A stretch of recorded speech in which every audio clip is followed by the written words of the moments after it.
আসসালামু আলাইকুম ওয়া রাহমাতুল্লাহি ওয়া বারাকাতুহু। বাংলাদেশ শ্রমিক কল্যাণ ফেডারেশন 1968 সালের 23শে মে প্রতিষ্ঠার পর থেকে আজ পর্যন্ত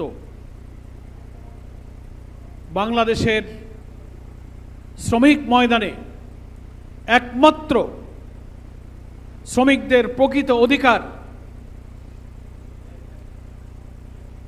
শ্রমিকদের আইনি অধিকার, ট্রেড ইউনিয়নের অধিকার, তার ন্যায্য মজুরি, তার কাজের অধিকার, তার নিরাপত্তা, একটি আদর্শ শ্রম আইন, সব কিছুর সংগ্রামে সে 68 সাল থেকে আজ পর্যন্ত স্বাধীনতার পূর্বে এবং পরে সবসময়ই শ্রমিক জনতার পাশে সোচ্চার ছিল। অনেক চেষ্টা করা হয়েছে, ষড়যন্ত্র করা হয়েছে এই আন্দোলনকে থামিয়ে দেওয়ার জন্য, কিন্তু শ্রমিক কল্যাণ ফেডারেশনে আমাদের যারা পূর্বসূরি নেতৃবৃন্দ ছিলেন তাদের সমস্ত মেধা, ত্যাগ, শ্রম, তাদের অনেক কোরবানি দিয়ে আমাদের এই ইসলামী আদর্শের পতাকাবাহী শ্রমজীবী মানুষের সংগ্রামী কাফেলাকে আজ পর্যন্ত শ্রমিক শ্রেণীর সংগ্রামের জন্য বাঁচিয়ে রেখেছেন। আলহামদুলিল্লাহ। আজকের এই আলোচনা সভায় জুলাই অভ্যুত্থানের দ্বিতীয় বার্ষিকী পালন উপলক্ষে যেহেতু আলোচনা সভা, নিশ্চয়ই স্মরণ করতে হয় এই জুলাইয়ের গণ অভ্যুত্থানে নতুন বাংলাদেশ বৈষম্যহীন রাষ্ট্র বিনির্মাণের জন্য যারা জীবন দিয়েছেন, সহস্রাধিক শহীদ, প্রায় 30-40 হাজার জুলাই যোদ্ধা আহত, পঙ্গু, ক্ষতবিক্ষত, রক্তাক্ত, দেশে বিদেশে চিকিৎসাধীন, আর কোটি কোটি মানুষ যারা 17 বছরের ফ্যাসিবাদী, নিষ্ঠুর, বর্বর জুলুমতন্ত্রে যারা শোষিত হয়েছেন, বঞ্চিত হয়েছেন, তাদের অপরিসীম ত্যাগের বিনিময়ে কিন্তু আজকের জুলাই অভ্যুত্থানটা সম্পন্ন হয়েছিল। তাদেরকে আমি আজকে গভীর শ্রদ্ধার সাথে স্মরণ করছি। যারা জীবন দিয়েছেন, আল্লাহ তাআলা তাদের শাহাদাতকে মঞ্জুর করুন। যারা বেঁচে থেকে আহত, কষ্ট পাচ্ছেন, শরীরের শত শত স্প্লিন্টার, বুলেট, রাতে ঘুমাতে পারেন না, যাদের কান্না, যাদের মায়ের চোখে পানি, স্ত্রীর চোখে পানি, সেই সব শোকাহত, বেদনাহত ভাইদের জন্য আমার সহানুভূতি, মা বোনদের জন্য সহানুভূতি, এবং আহতরা যেন আল্লাহ তাআলার খাস মেহেরবানিতে অবিলম্বে সুস্থ সক্ষম হয়ে নতুন বাংলাদেশ বিনির্মাণে তারা নিজেদের চোখে যেন ভূমিকাটা রেখে যেতে পারেন, দেখে যেতে পারেন, আল্লাহর কাছে তার জন্য আমি দোয়া করছি। আল্লাহুম্মা আমিন। প্রিয় ভাইয়েরা আমার, সংক্ষেপে 2-4টি কথা বলবো যেহেতু আসরের নামাজ আমাদের সামনে। প্রথম কথা হলো এই জুলাই গণ অভ্যুত্থানে যে এত লোক জীবন দিল, সেই গণ অভ্যুত্থানের জুলাইয়ের কি চেতনা, কি আকাঙ্ক্ষা, কি স্বপ্ন আমাদের ছিল? স্বপ্ন একটাই ছিল যে একটা বৈষম্যহীন রাষ্ট্র তারা বিনির্মাণ করতে চেয়েছিল। কি বলেন, ঠিক কিনা? আপনি বলতে পারেন জুলাইয়ের কনিষ্ঠ শহীদ জাবের ইব্রাহিম, আনাস, মেহেদি হাসান, এই রকম ছোট ছোট শিশু, হকার, শ্রমিক, মহিলা যারা জীবন দিয়েছে, এরা কি এমপি, মন্ত্রী, চেয়ারম্যান, মেম্বার, চাঁদাবাজ, মস্তান হওয়ার জন্য এই আন্দোলনে গিয়েছিল? রাজনৈতিক কোনো উচ্চ অভিলাষ তাদের ছিল না। তারা চেয়েছিল, তারা চোখে দেখছিল যে ছাত্র জনতার অধিকারের জন্য রাজপথে যারা নেমেছে, শেখ হাসিনার বর্বর পেটুয়া বাহিনী নিষ্ঠুরভাবে তাদের দিকে কিভাবে গুলি করছে, মৃত লাশ পুড়িয়ে আগুনে ছাই করে দিচ্ছে, পুলিশের এপিসি কার থেকে লাশ ছুঁড়ে ফেলছে, হেলিকপ্টার দিয়ে একটা দেশের প্রধানমন্ত্রী সেই লোকদের, সেই দেশের মানুষদের গুলি করে হত্যা করছে। এগুলো দেখেই এই সব তরুণ, কিশোর, শিশুদের হৃদয় বিদ্রোহ করেছিল। বাপ মাকে সাথে নিয়ে তারা রাজপথে নেমেছে, গুলির সামনে তারা বুক পেতে দিয়েছে, তারা জীবন দিয়েছে। স্বপ্ন ছিল একটা দল ক্ষমতা থেকে বদলে যাবে, আর একটা দল ক্ষমতায় আসবে, এটা তাদের দেখার বিষয় ছিল না। সুখী, সমৃদ্ধ, বৈষম্যহীন এমন একটা রাষ্ট্র যেখানে দলীয়করণ থাকবে না, ভিন্ন মতভেদ, দমন পীড়ন থাকবে না, দুর্নীতি থাকবে না, প্রধানমন্ত্রীর অসীম ক্ষমতার কারণে সর্বস্তরে তার দলীয় লোকদের নিয়োগ করে ভিন্ন মতদের নির্যাতন, নিপীড়ন, মামলা, হামলা, রিমান্ড, ক্রসফায়ার, আয়নাঘর, ফাঁসিতে ঝুলিয়ে বিরোধী দল মতকে শেষ করা হবে, সেই বাংলাদেশ তারা আর দেখতে চায়নি। এই সব নতুন বাংলাদেশের স্বপ্নে আমাদের সন্তানেরা জীবন দিয়েছিল। আমি যদি আজকে আপনাদের সামনে প্রশ্ন করি, জুলাই অভ্যুত্থানের 2 বছর পার হচ্ছে, 24-এর অভ্যুত্থান, আজকে 26। আমাদের এই শহীদ, আমাদের এই অস্ত্রসিক্ত মাদের, যারা বুলেট আর অসংখ্য স্প্লিটার নিয়ে রাতে ঘুম পড়তে পারে না, তাদের জীবনের আশা আকাঙ্ক্ষার স্বপ্ন অনেকের তছনছ হয়ে গেছে, তাদের সে আশা কি 2 বছরে মনে হয় যে পূরণ হতে যাচ্ছে? যাচ্ছে না। বরং জুলাই বিপ্লবের যারা বেনিফিশিয়ারি, সুবিধাভোগী, ক্ষমতাশীল দল বিএনপি ক্ষমতায় গিয়ে জুলাইয়ের চেতনা তারা ভুলে যেতে বসেছে। এত লাশ, এত রক্ত, এত জুলুম, এত নির্যাতন, জুলাইয়ের এই চিত্র, এই রক্তাক্ত স্মৃতি আপনারা আমরা কি ভুলতে পেরেছি? আমাদের পক্ষে ভুলা সম্ভব নয়। এখনো সোশ্যাল মিডিয়ায় এই যে জুলাই উদযাপনের 2য় বার্ষিকীতে ছাত্র সংগঠন, সাংস্কৃতিক সংগঠন, সামাজিক সংগঠন রং তুলিতে, ছবিতে, পোস্টারে জুলাইয়ের যে প্রদর্শনীর আয়োজন করছে, অডিও ভিডিও, সোশ্যাল মিডিয়ায় প্রতিদিন যেসব দৃশ্য আমরা দেখি, চোখে পানি রাখা যায় না। হাসিনার পেটোয়া পুলিশ বাহিনী কিভাবে মিছিলের উপরে গুলি করছে, আমাদের সন্তানেরা বুক পেতে দিচ্ছে। এই অস্বাভাবিক চেতনা যারা ভুলে যায় ক্ষমতার মোহে, তাদেরকে বলতে হবে যে তারা আবার সেই ফ্যাসিবাদের পথেই হাঁটছে। মানুষ মনে করেছিল যারাই ক্ষমতায় আসবে জুলাইয়ের চেতনার ভিত্তিতে, ফ্যাসিবাদ বিরোধী আন্দোলনে আমরা যারা রাজপথে ছিলাম, সরকার পরিবর্তন হলো, একটি অন্তর্বর্তীকালীন সরকার আসলো, ফ্যাসিবাদ বিরোধী আন্দোলনে সব দলের সাথে পরামর্শ করে সেই অন্তর্বর্তীকালীন সরকার জুলাইয়ের চেতনাকে বাস্তবায়ন করার জন্য সিদ্ধান্ত নিল। এই বিদ্যমান রাষ্ট্র কাঠামো, এই ফ্যাসিবাদী সংবিধান, যে সংবিধান, যে রাষ্ট্র থাকলে নতুন নতুন হাসিনার জন্ম হবে, এই রাষ্ট্রীয় কাঠামোকে বদলায় ফেলতে হবে। সেজন্যই তারা কিন্তু ঐক্যমত্য কমিশনের মধ্য দিয়ে 84টি সংস্কার প্রস্তাব অনুমোদন করলো, যে এই 84টি সাংবিধানিক, রাজনৈতিক, প্রশাসনিক সংস্কারগুলো যদি মেনে নেওয়া হয়, তাহলে এমন একটা বাংলাদেশ ইনশাআল্লাহ হবে, যারাই প্রধানমন্ত্রী হবে, যারাই ক্ষমতায় হবে, তারা আর স্বৈরাচারী, ফ্যাসিবাদী, দুর্নীতিবাজ হতে পারবে না। এই আইনি পরিবর্তনের জন্যই এটা করা হয়েছিল। সেটার নামই ছিল জুলাই চার্টার, সেটার নাম ছিল জুলাই সনদ। মনে আছে আপনাদের?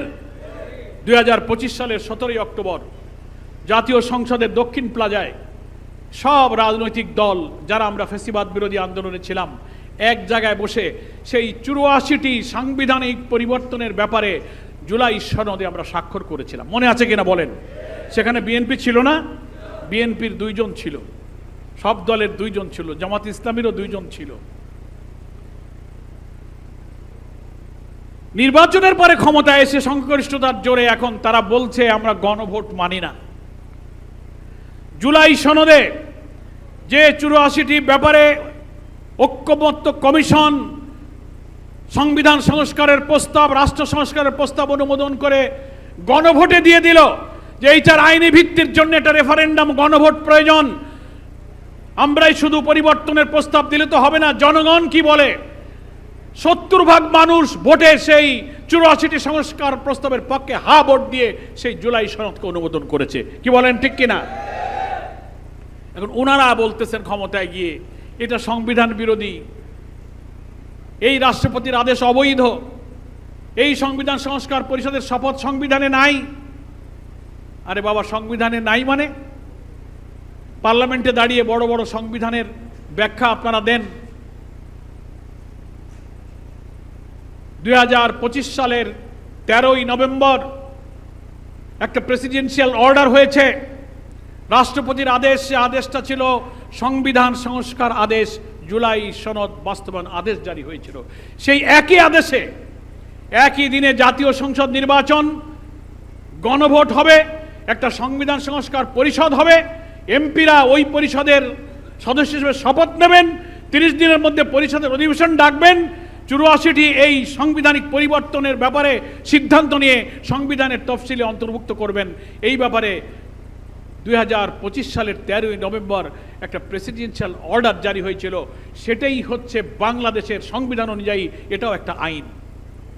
সালাউদ্দিন সাহেব বলে এটা সংবিধান বিরোধী। নো, আপনি দেখেন বাংলাদেশের সংবিধানের আর্টিকেল 152 152 অনুচ্ছেদে পরিষ্কার বলা আছে, কোন অর্ডিন্যান্স, কোন রাষ্ট্রপতির আদেশ, কোন অ্যাক্ট যা জারি করা হবে যখন পার্লামেন্ট থাকবে না অন্তর্বর্তীকালীন সরকারের সময় জারিকৃত সমস্ত আদেশ এবং অধ্যাদেশ সেটাও বাংলাদেশে আইন হিসেবে গণ্য হবে। সংবিধানের 152 ধারাতে আছে। উনি বলেন না এটা আইন না, এ আদেশ রাষ্ট্রপতি দিতে পারেন না, এ শপথ সংবিধানে নাই, এ গণভোট সংবিধানে নেই। আজব ব্যাপার। একই দিনে আপনার জাতীয় ভোট আর গণভোট হলো, সেই ভোটেই আপনি নির্বাচিত হয়ে এমপি হলেন, মন্ত্রী হলেন, প্রধানমন্ত্রী হলেন। একটা মানলেন আর গণভোটটা মানলেন না। কি বলেন? একই মায়ের পেটের দুইটা বাচ্চা হইছে জমজ, হয় না মানুষের? একসাথে দুইটা সন্তানের জন্ম, এক সন্তানকে অস্বীকার করে আর এক সন্তানকে স্বীকার করে। এ কিরকম বাপ? আমাদের আমিরে জামাত বিরোধী দলীয় নেতা পার্লামেন্টে সুন্দর উদাহরণ দিয়েছেন যে একটা মানে আর একটা মানে না, জাতীয় ভোট মানে আর গণভোট মানে না। তার উদাহরণ দিয়েছেন, একই ডেক্সিতে গোশত রান্না হয়েছে, গোশতটা খাবে, ঝোলটা খাবে না। তার কোনো জবাব সরকারি দল দিতে পারেনি।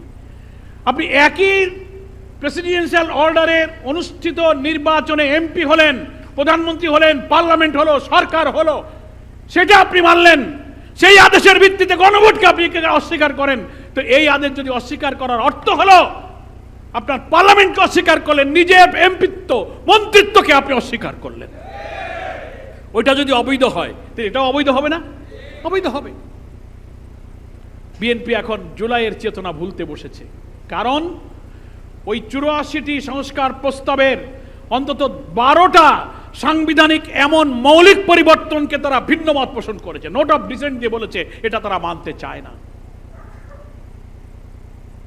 প্রধানমন্ত্রীর অসীম ক্ষমতা, কেয়ারটেকার সরকারের চিফ, আপিলেট ডিভিশনের জাস্টিস, আপার হাউজে পিআর পদ্ধতি,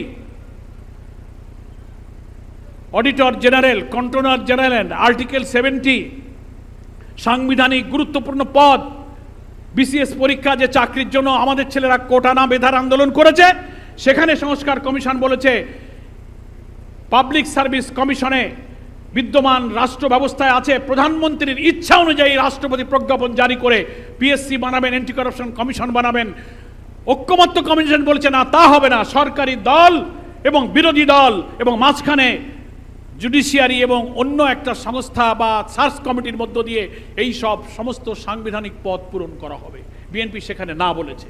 তারা বলছে প্রধানমন্ত্রীর হাতে ক্ষমতা থাকতে হবে, তা নাহলে দেশ কি করে চলবে। তার অর্থ হলো এখনকার সংবিধানে আছে প্রধানমন্ত্রী যা বলবে রাষ্ট্রপতিকে ইশারা করলেই উনি প্রজ্ঞাপন জারি করে দেবেন। তিনি বিসিএস পরীক্ষায় পিএসসির মাধ্যমে হয় তার চেয়ারম্যান প্রধানমন্ত্রীর মতো লোক হবে। ছাত্রলীগের ক্যাডাররা সরকারি সমস্ত চাকরির জায়গায় বসে গিয়েছে এই দলীয় পদে পিএসসির চেয়ারম্যানরা ছিল বলে। একটা দেশের সংবিধান এবং রাষ্ট্রীয় কাঠামো ধ্বংস হয়ে যায় সেখানে যদি দলীয় লোকেরা থাকে। ওনারা বিএনপি এখানে ভিন্ন মত পোষণ করেছেন। এই জন্য ওনারা শুভঙ্করের ফাঁকি দিয়ে বলেন আমরা জুলাই সনদ অক্ষরে অক্ষরে মানব। অর্থ হচ্ছে জুলাই সনদের 84টি জায়গায় যে ঐক্যমতের কথা তার এই 12-14টা মৌলিক সাংবিধানিক পরিবর্তনকে ওখানেই তারা লিখে দিয়েছে। এটা তারা নোট অফ ডিসেন্ট, ভিন্ন মত, এটা তারা মানে না। এই জন্য ওইগুলো বাদ দিয়ে তারা মানতে চায়। এই জন্য লক্ষ্য করে দেখবেন এই জুলাই সনদের ভিত্তিতে যে গণভোটটা হয়েছে সেই গণভোটে কিন্তু কোনো ভিন্ন মত নেই, নোট অফ ডিসেন্ট নেই। ওই 84টি ঐক্যমতের বিষয়ের ভিত্তিতে গণভোটের ব্যালটে 4টে প্রশ্ন দেওয়া হয়েছিল। খেয়াল আছে আপনাদের? 4টে প্রশ্নের মধ্যেই সমস্ত সাংবিধানিক পরিবর্তনের সার বস্তু দিয়ে বলা হয়েছে এই সব সাংবিধানিক পরিবর্তন যদি চান আপনারা হা বলুন। আপনারা সবাই হা বলেছি না? তার অর্থ হলো জুলাই সনদে ভিন্ন মত আছে, নোট অফ ডিসেন্ট আছে, কিন্তু গণভোটের ব্যালটে কোনো নোট অফ ডিসেন্ট নাই, ভিন্ন মত নাই। পুরো 84টি বিষয়ে সাংবিধানিক পরিবর্তনের মধ্য দিয়ে 70 ভাগ লোক হা ভোট দিয়েছে। ফলে এই হা ভোটের মাধ্যমে বিএনপির নোট অফ ডিসেন্ট ভিন্নমত খারিজ করে দিয়ে 84টি ঐক্যমতের বিষয়ে গোটা জাতি সমর্থন ঘোষণা করেছে। এজন্য ওরা দেখবে জুলাই সনদের ভিন্নমত বাদ দিয়ে মানবে কথা বলে, কিন্তু একদিনও তাদের কোনো মন্ত্রী মিনিস্টার এমপিরা বলে নাই যে আমরা গণভোটের রায়কে মেনে নেব। এ কথা কি কোনোদিন বলেছে? তা গণভোটে তো আপনারা ভোট দিয়েছেন হাতে। প্রধানমন্ত্রী তারেক রহমান সাহেব, সালাউদ্দিন সাহেব, ওনারা 12ই ফেব্রুয়ারির ভোট কেন্দ্রে, আমরা তো দেখলাম টেলিভিশনে, ভোট কেন্দ্রে গেছিল না এবং হাতে ভোট দেওয়ার জন্য ক্যাম্পেইন করেছে না? শেষের দিকে করেছে, প্রথম প্রথম কথা বলে না, পরে যখন সমালোচনা হইল তখন একদিন তারেক রহমান সাহেব বলেন হ্যাঁ আপনারা হাতে ভোট দেন। মনে আছে আপনাদের?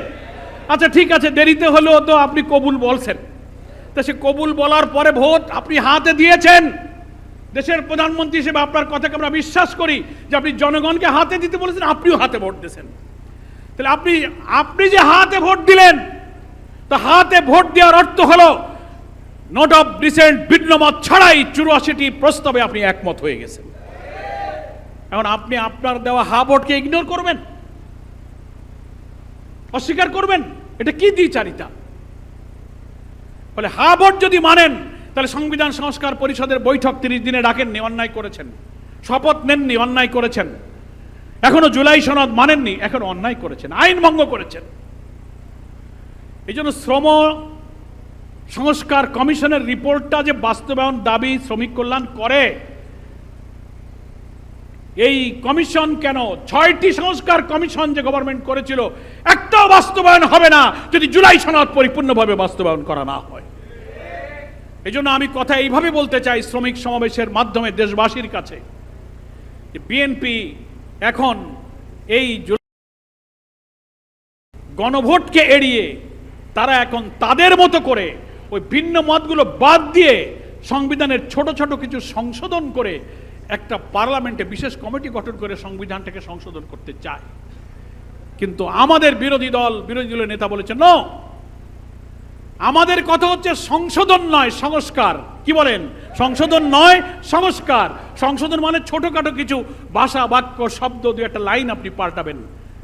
আর সংস্কার মানে রাষ্ট্রের সংবিধানের মৌলিক কাঠামো, গোটা স্ট্রাকচার, গোটা ফিলোসফিকে পরিবর্তন করে জুলাইয়ের চেতনার ভিত্তিতে কর্তৃত্ববাদী শাসন এবং দলীয় শাসনকে উৎখাত হয়ে যায় এমন একটা সংবিধান নতুন করে বানাইতে হবে।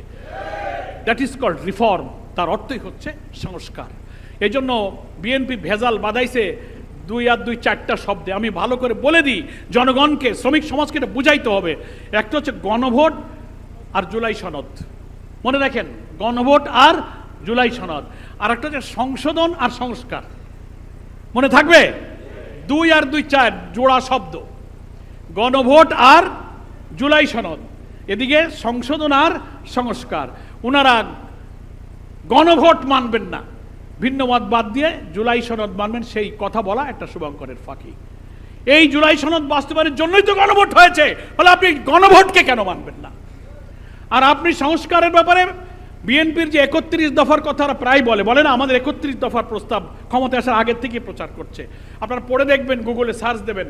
31 দফার প্রথম দফা হলো, 1 নম্বরে বলা হচ্ছে বিএনপি যখন রাষ্ট্র ক্ষমতায় যাবে তখন আমরা সংবিধান সংস্কার কমিশন গঠন করে সংবিধানকে সংস্কার করব। তাহলে আপনার 31 দফার প্রথম দফাই হলো সংবিধান সংস্কার। এখন সংস্কার বলেন না কেন, সংশোধন বলেন কেন?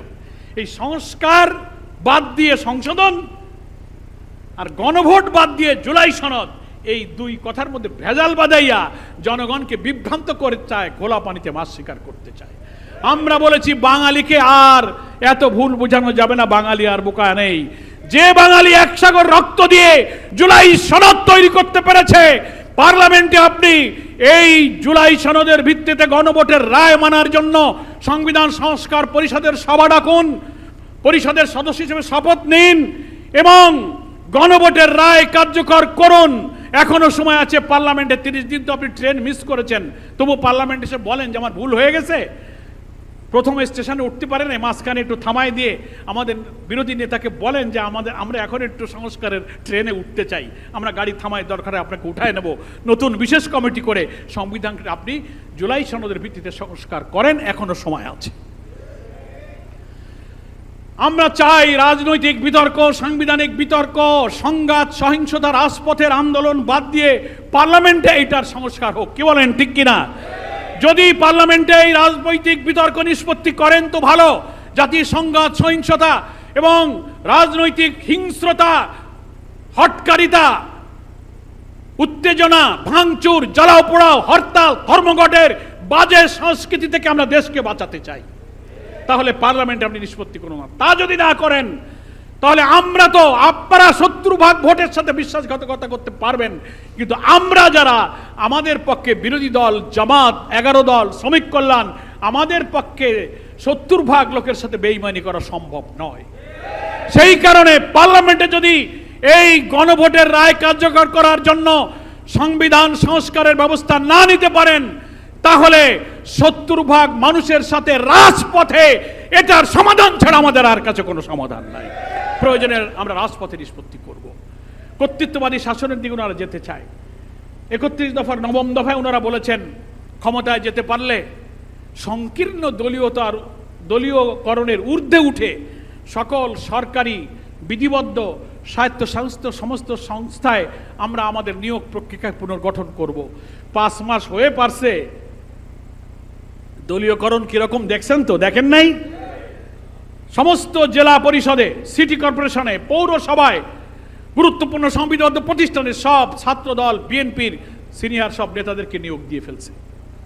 বিশ্ববিদ্যালয়গুলোতে দলবাজ বিএনপি করা লোকদেরকে ভিসি বানিয়েছে। আজকে জগন্নাথ বিশ্ববিদ্যালয়ে, ঢাকা আলিয়া, ঢাকা কলেজে একযোগে হামলা করা হয়েছে কেন? সূত্র হয়েছে জগন্নাথ বিশ্ববিদ্যালয়ে একজন দলবাজ ভিসিকে নিয়োগ করা হয়েছে। সেই ভিসি ছাত্র দলকে উস্কে দিয়ে শিবিরের নির্বাচিত জিএসকে হামলা করে লোকদেরকে আহত করেছে, হাসপাতালে গিয়েছে, সেখানে হাসপাতালে তারা হামলে পড়েছে। কোন প্রতিষ্ঠানে যদি দলবাজ লোক নিয়োগ করা হয়, জাতি ধীরে ধীরে শেষ হয়ে যাবে। ফলে বিএনপি জুলাই সনদ থেকেও ফিরে যাচ্ছে, তাদের ঘোষিত 31 দফা থেকেও তারা মুখ ফিরিয়ে নিয়েছে।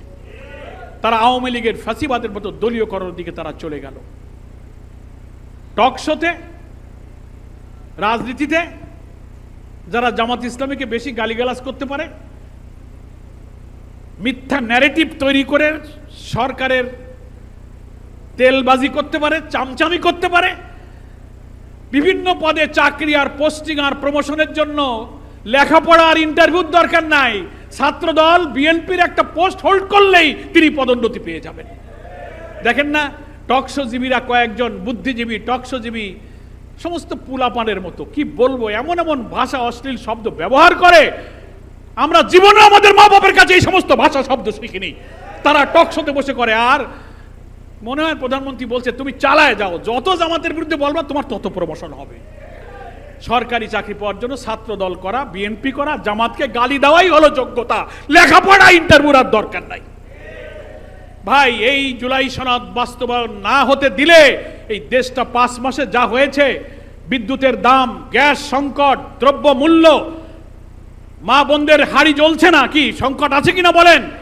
মির্জা ফখরুল ভাইকে তো ধন্যবাদ দিতে হয়। উনি কয়েকদিন আগে কইছে যে 5 মাস হয়েছে, দেশের তেমন কোনো পরিবর্তন আমরা করতে পারি না, যে ঘুষ, দুর্নীতি, আকাম সব ঠিকই আছে। পেপারে দেখেন নাই? তা ধন্যবাদ, ধন্যবাদ, ধন্যবাদ মহাসচিবকে। সত্য কথাটা স্বীকার করছেন। ইংরেজিতে একটা কথা আছে, মর্নিং শোজ দ্য ডে। সকালবেলায় সারা দিনটা কেমন যাবে বোঝা যায়, যায় কিনা বলেন? 5 বছরের 5 মাসেই আপনি যখন স্বীকার করে গেছেন, যদি না পারেন, এত দলীয়করণ, সব বিশ্ববিদ্যালয় শান্তিপূর্ণ ছিল। কালকে বেগম রোকেয়া বিশ্ববিদ্যালয়ে আপনারা হামলা করেছেন। রাজনীতিতে এই সংস্কৃতি আমরা গড়ে তুলতে চেয়েছিলাম যে রাজনৈতিক বিতর্ক হোক, ঝগড়া হোক, পার্লামেন্টে হোক, বক্তব্য হোক, কিন্তু কেউ যেন কার উপরে শারীরিক হামলা, আক্রমণ না করে। আমরা তো সেই ব্যাড ট্র্যাডিশন থেকে, কালচার থেকে ফিরে আসতেছিলাম, নাকি বলেন? আবার ক্যাম্পাসে রক্ত ঝরিয়ে আওয়ামী ফ্যাসিবাদের লেলিয়ে দেওয়া পান্ডাদের মতো আবারও ছাত্র দলকে আপনারা লেলিয়ে দিচ্ছেন। ফলে এই সংবিধান সংশোধন করে দলীয়করণ, দুর্নীতিবাজ এবং মেধা ছাড়া সন্ত্রাসী যোগ্যতার ভিত্তিতে লোক নিয়োগ হলেই দেশ আবার ওই আওয়ামী ফ্যাসিবাদের দিকে কিন্তু ধাবিত হবে। আপনারা কি সেই সুযোগ দেবেন? আজকের এই শ্রমিক সমাবেশে শ্রমিকদের ন্যায্য মজুরি, ট্রেড ইউনিয়নের অধিকার, শ্রম সংস্কারের কমিশন, এর সবটা বাস্তবায়ন করতে গেলে প্রথম শর্ত হচ্ছে এক সাগর রক্তের বিনিময়ে অর্জিত জুলাই সনদের ভিত্তিতে যে গণভোট হয়েছে সে গণরায়কে কার্যকর করতে হবে। আমরা পার্লামেন্টে এখনো সময় আছে। আমাদের বিরোধী দলীয় নেতা বলেছেন গণভোট কার্যকর করার প্রশ্নে এক চুলও আমরা ছাড় দেব না ইনশাআল্লাহ। আপনারা মেনে নেন, আমরা সহিংসতা, সন্ত্রাস, হটকারিতা, জ্বালাও পোড়াওয়ার দিকে যেতে চাই না। যদি না করেন তাহলে আমাদের রাজপথ ছাড়া কি আর কোনো উপায় আছে? আমরা তো বেইমানি করতে পারবো না। পাবলিক বলবে 70% ভোট দিয়েছিলাম জুলাইয়ের রক্তের বিনিময়ে একটা নতুন বাংলাদেশ, তোমরাও বেইমানি করেছো। আমরা কোনো জবাব দিতে পারবো? এই জন্য মেনে নেন, তা না হলে আগামীকাল 5 তারিখ বাইতুল মোকাররমের দক্ষিণ গেটে শীর্ষ নেতারা সমাবেশের ডাক দিয়েছেন। আপনাদের পক্ষ থেকে কোনো আশ্বাস না পেলে আগামীকালকে আবার বৃহত্তর কর্মসূচি আমাদের শীর্ষ নেতারা ঘোষণা করবেন। দেশ সংগ্রামে আমরা সম্পৃক্ত করব ইনশাআল্লাহ। মানতে চাইছিলেন না এক সময়, কিন্তু সেটাই মানছেন, নিজেরাই পার্লামেন্ট করে আইন করে আপনাদেরকে মানতে হয়েছে। আমাদের আমিরে জামাত বলেছেন এটাও এক সময় মানবেন, তো ইজ্জতের সাথে মানেন, জাতির কাছে স্মরণীয় হয়ে থাকেন। আপনার আম্মাজান কেয়ারটেকার সরকার মেনে জাতির কাছে স্মরণীয় হয়ে আছেন। আপনার পিতা বহুদলীয় গণতন্ত্র এনে জাতির কাছে স্মরণীয় হয়ে আছেন। আপনিও জুলাই সনদ মেনে এখনো জাতির কাছে সম্মানিত হতে পারেন, কিন্তু তার বিপথে হাঁটলে we have no alternative way. আমাদেরকে 70% মানুষকে নিয়ে রাজপথেই নামতে হবে। সেই সমাধান ইনশাআল্লাহ হবে। আসুন, পার্লামেন্টের বিতর্ক পার্লামেন্টে রাখুন, রাজপথে ঠেলে দিয়েন না। আমরা সংঘাতের দিকে যেতে চাই না। আজকে সারা ঢাকায় কলেজে যে সংঘাত ছড়িয়ে দিয়েছেন, এটা খুব খারাপ আলামত। ছাত্র দলকে সংযত করুন। একটা বিশ্ববিদ্যালয়ের নির্বাচিত জিএসকে কিভাবে হত্যার চেষ্টা করে তার মাথায় আঘাত করে রক্তাক্ত করা হয়েছে, সে এখন হসপিটালে। আমরা জানি না তার কি অবস্থা। একবারও আপনারা নিন্দা করলেন না। এই দলবাজ ভিসিকে এখান থেকে অপসারণ করান। আর বড় বড় পদে সব দলবাজ লোক লাগাচ্ছেন। মির্জা ফখরুল ভাই আবার বলছে কি, এই প্রশ্ন যখন করা হচ্ছে যে দলীয় লোক নিয়োগ দিচ্ছেন কেন, মিডিয়াতে আসছে, বলে যে হ্যাঁ আমরা এখন সরকারে আছি, তো আমরা আমাদের লোক দেবো না তো কাদের লোক দেব? শিক্ষিত লোক, রাজনীতির পড় খাওয়া মানুষের কাছে এই কথা কি মানায়? ফখরুল ভাই, তাহলে আওয়ামী লীগের কি দোষ ছিল? উনারাও তো সরকারেই ছিল, তাই উনাকে মস্তানগুলো বসাইছিল। তাহলে তো শুধু দলের নাম পাল্টে গেছে, চরিত্র একই আছে। এই ছাড়া আমরা আর কি বলবো? আসুন, শ্রমিক কল্যাণ ফেডারেশনকে আমি ধন্যবাদ জানাই। আপনাদের সংগ্রাম ইসলামী শ্রমনীতির সংগ্রাম, কিন্তু এটা রাষ্ট্রের সাংবিধানিক নতুন রাষ্ট্র বিনির্মাণের সাংবিধানিক সংস্কার ছাড়া শ্রম কমিশনের সংস্কারও কিন্তু বাস্তবায়ন হবে না। ফলে ইসলামী শ্রমনীতির সংগ্রাম আর রাষ্ট্র সংস্কারের সংগ্রাম আর ইসলামী সমাজ প্রতিষ্ঠার সংগ্রাম এক এবং অভিন্ন সংগ্রাম হিসেবে আমাদের রাজপথে থাকতে হবে। আপনাদের সকলকে ধন্যবাদ জানিয়ে, সকল জুলাই যোদ্ধা, জুলাই শহীদদের প্রতি আবারও কৃতজ্ঞতা জানিয়ে, ওমা তৌফিক ইল্লা বিল্লাহ। সালামু আলাইকুম রহমতুল্লাহ ওয়া বারাকাতুহু। বাংলাদেশ শ্রমিক কল্যাণ ফেডারেশন জিন্দাবাদ।